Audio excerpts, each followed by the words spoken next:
Hello Guyus, welcome to Pantheismus TV. Thank you. Could you introduce yourself? Yes, I am Guyus Seralius. And for viewers, again, the last name is pronounced Seralius. Every now and then people think Seralius, but it's Seralius. I'm a YouTuber, a writer, and an artist. In fact, by trade, I usually do illustration and graphic design work. And when that's not enough, I remodel houses, which is actually kind of an art form in itself. You know, it's a lot of painting and almost sculpting. So I take something that starts out ugly and then hopefully ends up beautiful. I enjoy bike riding, going on walks, love nature, love philosophical thought, you know, very introspective thinking. And I love watching movies. In 2017, I became a vegan, which has actually improved my health a great deal. And I think that's, I try to upload videos onto YouTube. It's been a while since I've done it. I hope to get back to it because it's kind of been a while since I've done it. But that's, pretty much me in a nutshell. Thank you. What is God to you? That's actually a good one to start out with because different religions, different philosophical groups define God differently. But there's one common denominator that I think we can all agree on. And that is, I've narrowed it down to the fact that God to me is that which is the constant causation of my existence. So I think of him, or I shouldn't say him, a lot of times we make the mistake of saying him because we were so used to thinking in those terms. But it's really an it. God is kind of like this divine thing to me. But I don't believe in creation. So I always think of God as the cause, the ultimate cause of both my existence and the universe. And so it's this constant causation. That's what God is to me. And of course, if you want to go into further, what is that? To me, it's the whole package, all of it, all of nature, all of the cosmos. It requires the whole system, the whole package in order for any of it to exist, in order for any of it to be possible. So that's why, when I first learned about the term pantheism, and they think of all of nature or all of the cosmos as that godlike agent that's responsible for it all, that's when I knew, okay, I'm going to start referring to myself as a pantheist. That term doesn't bother me because that's actually how I first got into pantheism. Was when I was looking at YouTube videos. I forget his handle, but a YouTuber referred to my philosophy, and he referred to it as pantheism or pantheistic thought. And so I quickly looked it up, searched that term, and when I found out what the term meant, I thought, okay, yeah, that's exactly, that's a good word to describe me. And then ever since, of course, I've joined certain Facebook groups, like Paul Harrison's, which I would think that y'all would both be familiar with. And then others that are, pretty prominent groups. I had briefly sort of even created my own Facebook group. It's something that, again, I haven't really had a whole lot of time to work with. I hope to get back to that. But it had a small following, and then I finally got to where I had to shift to other responsibilities. But if I could ever get back to that, I would like to do that. But yeah, that's how I got into it, mainly through YouTube and learning about that term. Because as I was saying before we went on, we all kind of start out naturally. We're natural born pantheists. I think all of us, even people who later become indoctrinated into the Abrahamic religion and other faiths, we instinctively seem to, I think even animals are pantheists because we all just instinctively realize that nature is responsible for it all. and the cause of it all. So then, even when I look back on things that I thought about when I was a kid, I realized, wow, that was kind of a pantheistic point of view that I had, So it was only later, when I started, because my family started to go to the church a little bit. They weren't real big on it, but it was just something that they experimented with a little bit, mainly because of their own family background, So it was something we did for, I don't know, a few months, off and on. And then we finally all just kind of quit going. And that actually gave me a lot of room to explore pantheism or just other views. I feel sorry for a lot of people who are born into very religious families where, really tight parameters, where they don't really have any room to explore anything, or they're afraid of what their parents might think. And I never had that. I never had those limitations at all. My parents were completely open to other ideas and were not upset. I remember my father one time, he would question it, but then even he later started reading, for example, Eckhart Tolle and other spiritual books, and kind of explored, pantheistic type thinking and Eastern philosophy. That was another thing. When I was growing up, I got really into the Eastern philosophy. In fact, I used to watch, I don't know if y'all are familiar with the series that came out in the 70s called Kung Fu with David Carradine. And there was a lot of Eastern philosophy that was shared throughout the series. And I just really related to it and really enjoyed it. In fact, I actually watched it mainly because of the philosophy, not because of the action, although that was good too, So. What's it like living as a pantheist? Has pantheism changed you? Well, I think I kind of sort of answered that, the first part of that, but has it changed me? Yes and no. Kind of as I was saying, I've always kind of felt like I was a pantheist. I just finally kind of learned the term. But then as I did get older and started thinking of it on more intellectual terms, and just started wrestling with my own thoughts, my own questions, and just thinking about certain questions within the arena of pantheism, it did help to, in my opinion, relax me a great deal, and it gave me a great deal of comfort.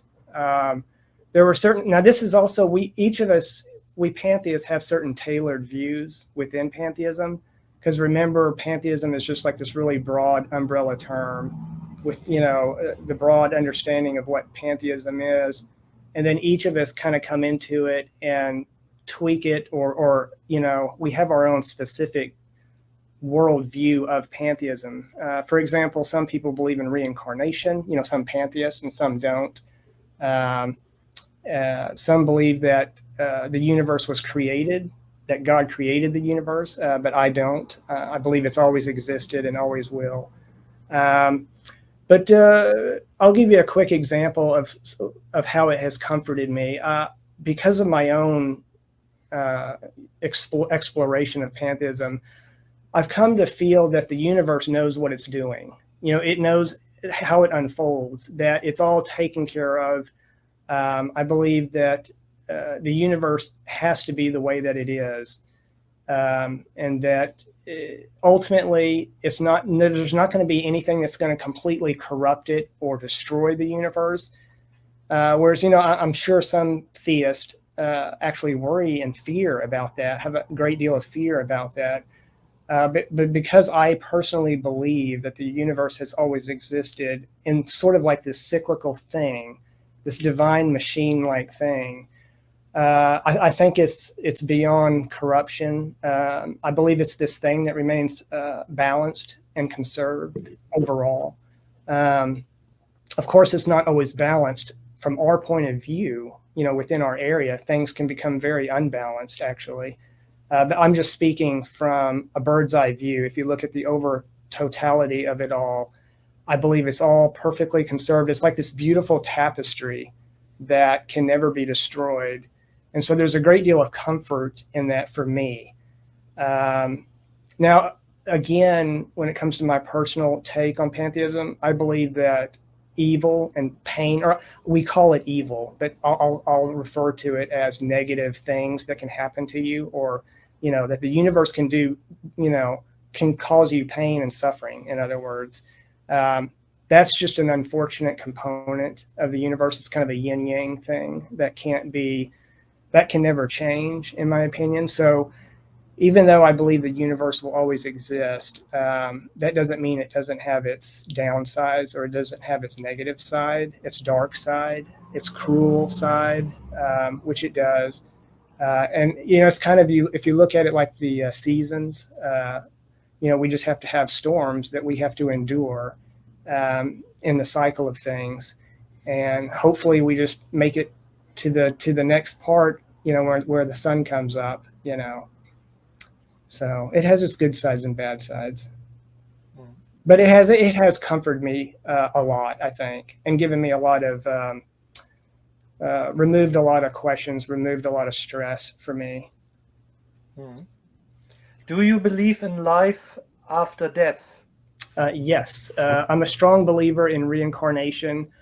I believe that sooner or later we will eventually lose our identity. Like you know, I know myself through the human conduit as Guyus, and I have certain memories and a certain identity that will all soon fade. Maybe even right away. I hope not, but, you know, because I'm not claiming to know exactly what happens afterwards. I have some ideas, and those ideas are based on things that I've observed through nature.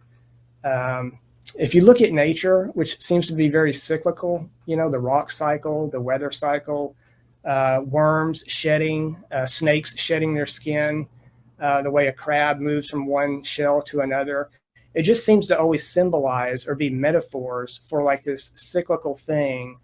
And of course, the other reason is, you may be aware that ultimately I believe that you are the all. You are the summation of it all. So I am the universe. I am the cosmos perceiving itself.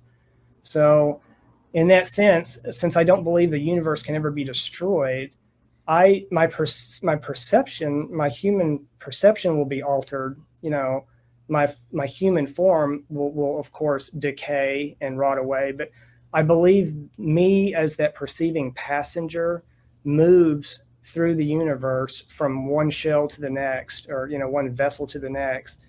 Now, how exactly that transition happens, I don't know. But again, I have some ideas. I won't go into that now, but because that would be too long to go into. But that would be some rabbit holes to go down. But yes, I definitely believe in reincarnation. You know, if you look at a lot of theistic beliefs where they believe in this going to this paradise, I just can't see that, because I always believe that we have to have pain in our lives in order to appreciate the pleasure. It helps to provide the contrast.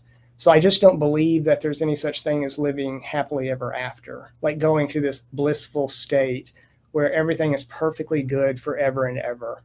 So life has these rhythms of up and down, you know, that undulates between the positive and the negative. You know, it has its crescendo and then it has its falls. So I just don't think any eternal bliss exists.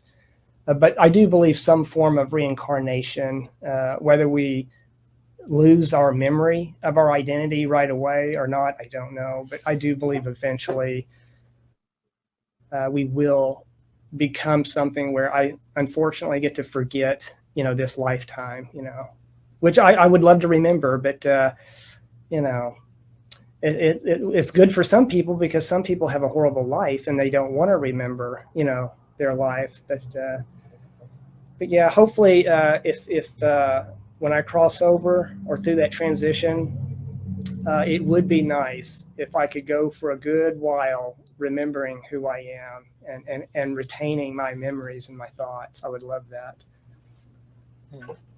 Would you describe yourself as spiritual? I guess that depends on how you would define the word spiritual. I'm a very introspective person. I'm in touch with my emotions and my mind, and I'm not so much a materialistic person, a person who has to always have things or be an extrovert. I'm not an extrovert, I'm an introvert. But there's people who really require the material world, like they need, a fancy car, they need to do all this actual physical stuff and have physical things. So in the sense of being introspective, being tapped into my emotions, I view myself as a very spiritual person. I enjoy spiritual things like, listening to music and going on walks within a forest or what have you. So I would think that's a yes. Do you also read Spinoza? Oh, yes. I've read some. The funny thing is when I made my YouTube videos, people kept asking me, have you read Spinoza? This sounds like Spinoza. And so I finally was like, who is this Spinoza? So I finally started looking him up. And there was another one, I can't remember right offhand. There was somebody else they kept saying, you remind me of so-and-so.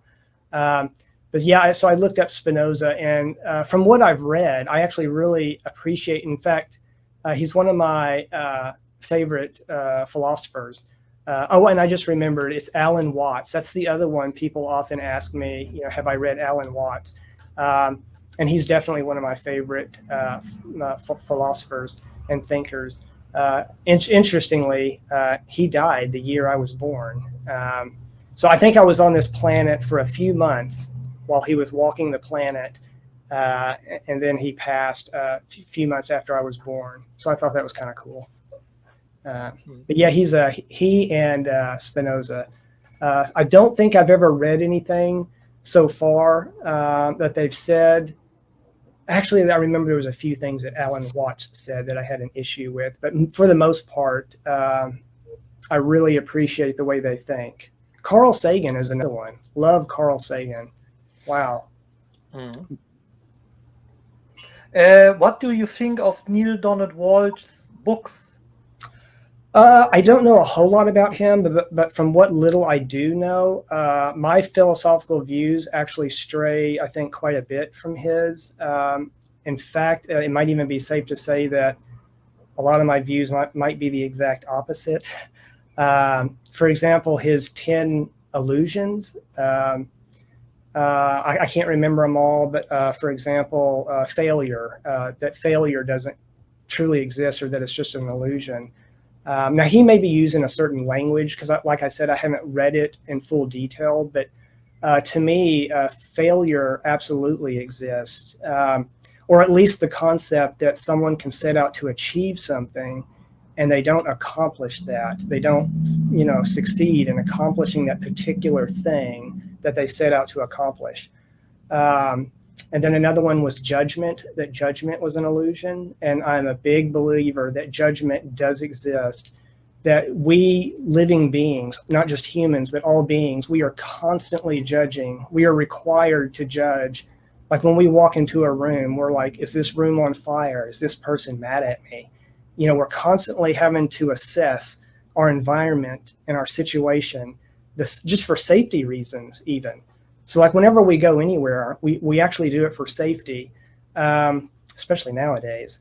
But now not everybody always does a good job of it, but we all have judgments, and the way other people judge you actually matters. It can actually affect whether or not you get a job or not, or how other people respond to you and interact with you. So it's a very crucial thing for us to even be aware that, yes, judgment does exist. I'd actually be interested in reading up more on his views just to see why exactly he believes that. Let's see, another one was need, the fact that we don't have needs. I don't understand why he would think that that's an illusion, that life forms have needs. We need water to survive. We need food. We need sustenance. We need We need shelter. We need all kinds of things. We need to feel recognized by others. We need to feel important to some degree in the eyes of others. We need to feel valued. So we have a great many needs, in my opinion. I think another one was ignorance. He said that ignorance is an illusion. Again, I don't know what he's thinking there, because there are so many people. I think it's actually ignorance and greed, I think, are the two main causes of all the darkness in the world, the pain, the problems, the corruption. It has to do with ignorance, a lack of knowledge. So why he would think that people having a lack of knowledge or insight is an illusion. I think he might have also thought that we at least had access to all knowledge, but again, as human conduits, which we are forced to be, we don't have access to all knowledge. Like if you gave me a mathematical, problem right now, like especially a huge one, because I'm horrible at math, I might not have access to that knowledge or know how to, I don't know how to build a computer. I just, so there's so many things I don't know. I would like to know, but I just don't know. And so I'm limited in that sense. So there are certain illusions that he mentioned that to me are just part of that tapestry of the universe I mentioned, that we have to have those things. It's just part of the human, or any perceiving being, any perceiving entity has to have limitations. Okay. It's just, if you had all knowledge of all things all at once, it would all be like one homogeneous, lukewarm soup where nothing interesting happens, because you're in tune with all moments all at once. So you'd almost be like a rock, in terms of how we perceive. So in order to just be a perceiving being, we have to have limitations.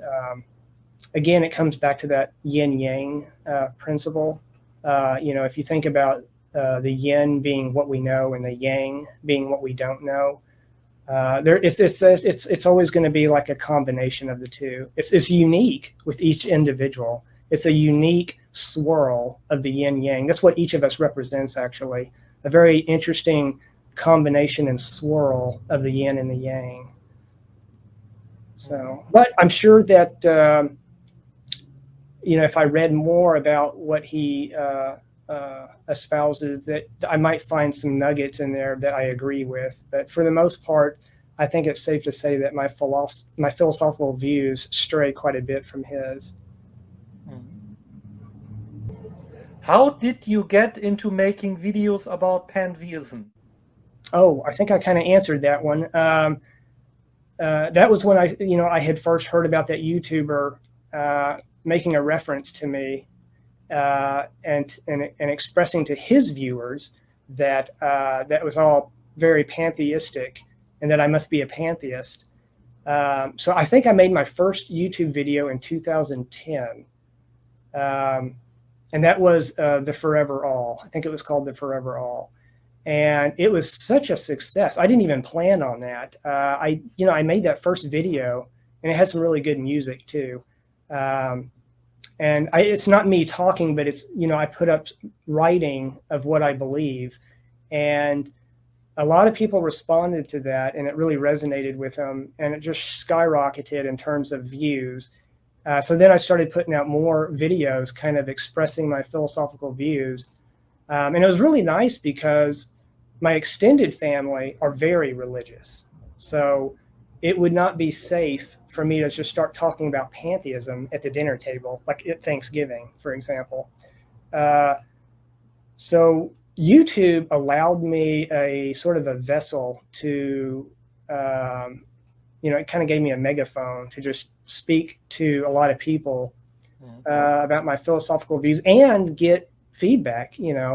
People would write back, usually positive. Every now and then I would get the negative comment, or, some theist would shout out and say, I'm really confused, and they hope I find the light. They hope I follow Christ, because, usually they would make it quite clear that they are a Christian. or, but I found that if, you just either don't respond to them or be really polite, they usually go away. But yeah, usually the response was usually pretty positive. And so I started coming out with those videos, and I had to put it aside for a while due to an illness, and also just other life responsibilities. It was very time consuming to make videos, especially quality videos. And I really wanted to make good videos. I didn't want to just throw anything together and throw it up there. But I've been recently wanting to get back to it. I've been trying to set time aside. In fact, I'm working on another YouTube channel now to sort of showcase my artwork. And I think I titled it Guyus Art. And I'm working on a video actually right now, some speed videos where they show, sped up videos of me doing artwork that I'll be posting here pretty soon. I'll have to send you a little notice about that. But yeah, YouTube, I'm really thankful for YouTube and Facebook actually, because it has allowed pantheists to come together. In fact, one of the common, a running theme when it comes to comments is people saying, thank God for this video or this channel, because I thought I was the only one, or I didn't know there were others out there that thought the same way. Or I was a pantheist, but I never knew what it was called, or. And so it allowed people to find these groups, kind of like the group you've formed, created. And so more and more of us are, collecting, thankfully. And I think the more pantheists, the better, actually. Yeah. Do you have a pantheistic community? I don't. Just other than the YouTube community and the one that I briefly started, that started up a following, and then I kind of got out of.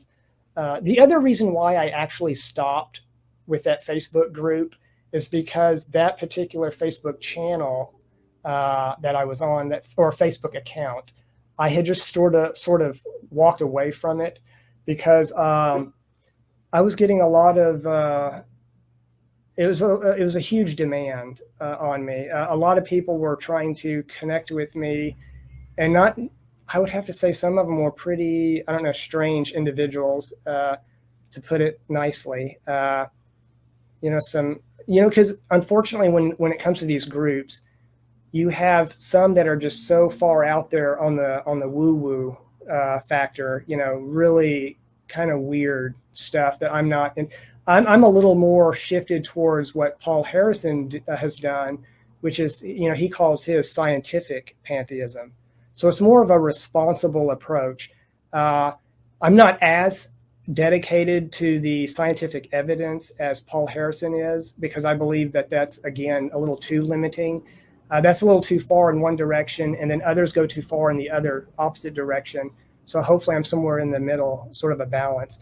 But I do always want to use some form of evidence. I have to have all my views, all my pantheistic views are based on something I've observed or something that I've learned in school, whether it's from teachers, whether it's from my parents, friends, books, movies. So it's a compilation or a culmination of all that over all the years of my life up to now. And so it all came together because, of course I didn't know a lot of what I like to think I know now when I was like 5 years old. So it just slowly accumulated over time and finally gave me that worldview that I have. And it's always subject to change and always subject to error. I could be wrong about everything I say. So I'm hoping I'm not, and I don't think I am, but I make mistakes. I'm not perfect. But I keep trying to move through life using my life experiences, everything that I've learned, my interpretation of the universe, I guess. Last question. You wrote a book. Would you like to read us something from it? Yes, I usually keep one, I think. this is, I don't know if that title, yeah, wait. Yeah, that's the Forever All. In fact, I recently had to change the title to Pantheism, the Forever All, because search engines just did not like that title because it was too simple. The keywords, the Forever All, it didn't latch on to anything. As soon as I changed it to Pantheism, the Forever All, then it really started getting, a lot of sales. Oh, and by the way, that's one of my that graphic there I created, which I don't know if you can see it there, but it's me in the center of the universe. But then when you step back, it's creating my eye. Let's see. Let me get my glasses because I'm getting old. This year, actually, I just started having to wear reading glasses. Okay, to summarize the essence of all my views and the purpose of this book, I am under the impression that the universe is an infinite system which has always been here and always will be, and that each of us can consider him or herself to be at the apex of that infinite and forever system. I believe this infinite and forever system, which I often call the Forever All, is required in order for any of us to exist. I strongly believe there is a profound meaning and purpose to it all, and an inherent goodness which can never be destroyed. Unfortunately, I believe there is also an inherent darkness which too can never be destroyed. There can't be one without the other. But ultimately, these two forces remain conserved and balanced. I've come to realize that neither science nor religion, independent of the other, can provide a satisfactory explanation to our existence or the existence of the world. I believe ultimate truth will arise only when the scientific thinkers join forces with the spiritual thinkers. Yes, the world can be viewed as a mechanical thing, but at the same time, it is an awesome, divine thing, which ultimately goes beyond full understanding. That's this. Yeah, that's one of the things I've written that I'm most proud of so far.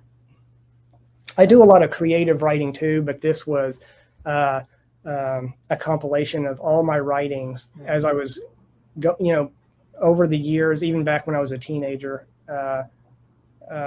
Different thoughts that I had that I had written down, written essays, and so I put them all together in that book, so that way it could all be, together. Okay, Guyus, thank you for the interview. And thank you for having me. Thank you.